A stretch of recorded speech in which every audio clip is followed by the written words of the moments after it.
I know if you're thinking about starting your PMP certification journey, you must have a clear understanding of the PMP exam. Without knowing the details of what we are planning to accomplish, proper planning and execution become impossible. This video will help you gain a detailed understanding of the PMP exam, enabling you to figure out the next steps and execute them with precision. So, without further ado, let's dive deep into the details of the PMP exam. In this video, we will cover several crucial aspects, including the exam syllabus, the number of questions, the domain and development approaches we have for the exam duration and its structure, exam passing criteria, PMI recommended, PMP exam prep books, and much more. Let's begin by understanding the exam itself. To earn this certification, you must take the PMP exam, which consists of 180 questions to be completed within 230 minutes. These questions assess your knowledge of project management topics outlined in the PMP exam con outline, which serves as the official PMP exam syllabus. You can download this document directly from PMI's website, and it contains the key topics from which the questions are set. The exam topics are categorized into three major domains: process, people, and business environment. The process group focuses on core technical project management concepts such as developing schedules, preparing budgets, estimating resources, planning risk responses, managing project communications, and more. The people domain covers the interpersonal and leadership skills needed to manage project teams and stakeholders effectively. Topics in this domain includes emotional intelligence, active listening, negotiation skills, team development and team performance support, stakeholder collaboration, and more. The goal of this domain is to ensure that PMP candidates have strong leadership and team management skills, just as critical as technical project management expertise. The business environment domain, which includes topics like benefit planning, realization, external business environmental factors that impact projects, and organizational change management. This domain evaluates whether candidates understand how project and business influence each other. Without this knowledge, project managers would struggle to understand the system interaction between projects and the organization as a whole. Now, if you break down these 180 questions, each domain contributes a specific percentage. About 50% of the questions come from the process domain, 42% from the people domain, and the remaining 8% from business environment domain. Based on this split, we can get approximately 90 questions from the process domain, 76 questions from the people domain, and 14 questions from the business environment. In addition to these domains, there is another way to categorize these 180 questions by project development approaches. In late 2021, PMI included Agile into the PMP syllabus. Before that, the exam was entirely based on predictive approach, also known as waterfall, plan driven, or traditional project management. Predictive is typically used in industry like construction, where project requirements and complexity levels are relatively stable. However, for projects with high uncertainty and evolving requirements, agile methodology are more suitable. To make the PMP certification more comprehensive and applicable across industries, PMI incorporated agile concepts into the exam. As a result, the question distribution now follows a 50-50 split. That is, 50% of the questions are based on predictive management, and the remaining 50% focus on adaptive, also called as agile, project management approach, including frameworks like Scrum. If we combine both the domain based and development approach based distributions, we get a structured breakdown of the exam questions. To summarize, no matter which domain the question belongs to, half of the questions will be agile based, while the other half will be predictive based. Well, that's about the question distribution. I hope you are clear with how the questions are categorized. I want to share one more information. Out of the 180 questions, 5 are pretest questions. These are experimental questions that PMI includes to assess their quality before officially adding them to future exams. These 5 questions do not impact your score. However, you won't be able to identify which one they are. as they are randomly distributed throughout the exam. This means you must treat all 180 questions as equally important. Also, I want to share details about the different types of questions you will encounter in the PMP exam. Until 2022, the exam consisted solely of multiple choice questions, MCQs, where each question had four options with only one correct answer. However, since 2022, PMI has introduced new question formats including drag and drop questions, multiple response questions, and picture based questions. This is also called as hot area questions. Despite these new formats, the majority of exam still consist of multiple choice questions. Out of the 180 questions, around 165 to 170 will be MCQs, and you can expect about 2 to 5 drag and drop questions and 7 to 10 multiple response questions. I have a dedicated video explaining PMP exam questions type and how to approach them. Check the description for the link. Now let's talk about the exam duration and other details related to how the exam is structured. We know that the PMP exam consists of 180 questions and we get a total of 230 minutes to complete them. Additionally, there are two scheduled 10 minutes breaks which do not count towards your exam time. That is, these two 10 minutes breaks are excluded from the 230 minutes exam time. If you skip these breaks, the time is not added to your exam, so it is advisable to use them to stay fresh and focused. The exam is structured into three sessions, each containing 60 questions.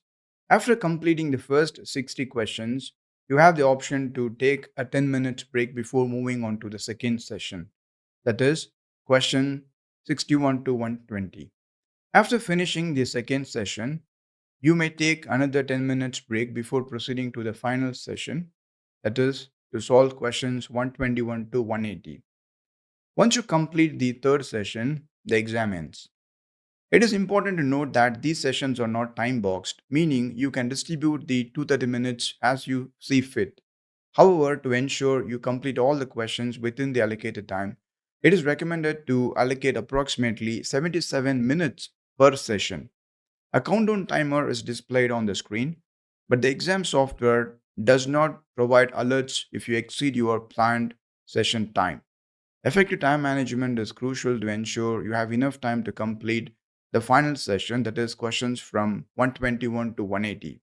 Many exam takers struggle with these questions and end up selecting random answers due to insufficient time remaining. If you find this video helpful, please like and consider subscribing to my channel. Thank you so much. The exam also includes a mark for review feature, allowing you to flag questions you are unsure about. However, you must review these questions before completing the session. Once a session is submitted, you cannot go back to modify any answers from that session. After answering the 180th question, your provisional exam result, that is, pass or fail, will be displayed immediately. A provisional certificate also provided at this stage. The final exam report takes a few days to process, depending on whether you took the exam online or at a test center. If you opted for the online proctored exam, PMI takes approximately 5 business days to verify security data such as web camera recordings and mouse movements before releasing your final score report. For center based exams typically conducted at Pearson VUE centers, the final report is available within 2 business days as the security measures at the test center expedite the verification process. In most cases, the provisional result remains unchanged in the final report. As long as there were no malpractices, the final report outcome will match the provisional result. Now, coming to the pass percentage, no one knows the exact passing score. In your final exam report, you will only see the grades you have achieved. There are four possible grades: above target, on target, below target, and needs improvement. The first two are good scores, while the later two indicate poor performance. The exam score are provided for three domains: people, process, and business. The best possible score is achieving above target in all the three domains. However, if you score above target in process and on target in people and business, you still pass. But if you score below target or needs improvement in one or more domains, you will likely fail. Now, how can you estimate whether you will score above target or on target in the actual exam? Well, there is no direct way to determine this. A good approach is to take multiple full length mock exams. Every PMP aspirant should take at least 5 full mock exams, each with 180 questions before the real exam. If your average score across 5 mock exams is 75% or higher, you have a high chance of scoring above target in all the domains. However, this holds good if you have used a high quality mock exam simulator. I've provided a free full length mock exam to help you practice. You can find the link in the description. This mock exam will help you familiarize yourself with the different question types, difficulty levels, time management, and features like mark for review. Make sure to try it. This is a valuable resource for your preparation. Here's a sample PMP exam score sheet from one of my students who passed with above target in all the 3 domains. You can also see the other possible grades marked as legends. Can you see them? Now, let me tell you how to prepare for the exam. You already know that using a good mock exam simulator is essential for passing. In addition to this, you need proper training. You can either choose a self paced e-learning course like those on Udemy or LinkedIn Learning, or opt for an online training program to get prepared. Most of the times, a good self-paced e-learning course is sufficient to pass the exam and is also a cost-effective option. However, if you want to speed up your learning process with the support of a mentor, investing in quality online training is a wise choice. For your information, at GAN Scholar, my company, we offer both excellent online PMP training and my highest rated PMP exam prep course on Udemy. You can check the description for more details about these resources. Now let's talk about the PMI recommended PMP exam prep resources. There are many PMP exam prep materials available in the market, but most of them are not endorsed by PMI. Trust me, relying on random books will make passing the PMP exam difficult. If you want to clear the exam on your first attempt, consider using PMI recommended prep resources. You can find this material at the link provided. I know reading these books like the Pimbo Guide can be overwhelming, but trust me, skipping them will leave gaps in your exam preparation. While many books are recommended, I strongly encourage you to read the Process Group's A Practice Guide for Predictive Development Concepts and Essential Scrum by Kenneth Rubin to master Agile concepts. Also, PMI is expected to release the PMBOK 8th edition by the end of 2025. If that happens, you can use the updated edition and skip reading the process group practice guide, but essential scrum still be crucial for agile mastery. With that, we have covered everything about the PMP exam. I hope now you have the clarity on the exam structure and preparation strategy. If you found this video helpful, please like and consider subscribing to my channel. Thank you so much.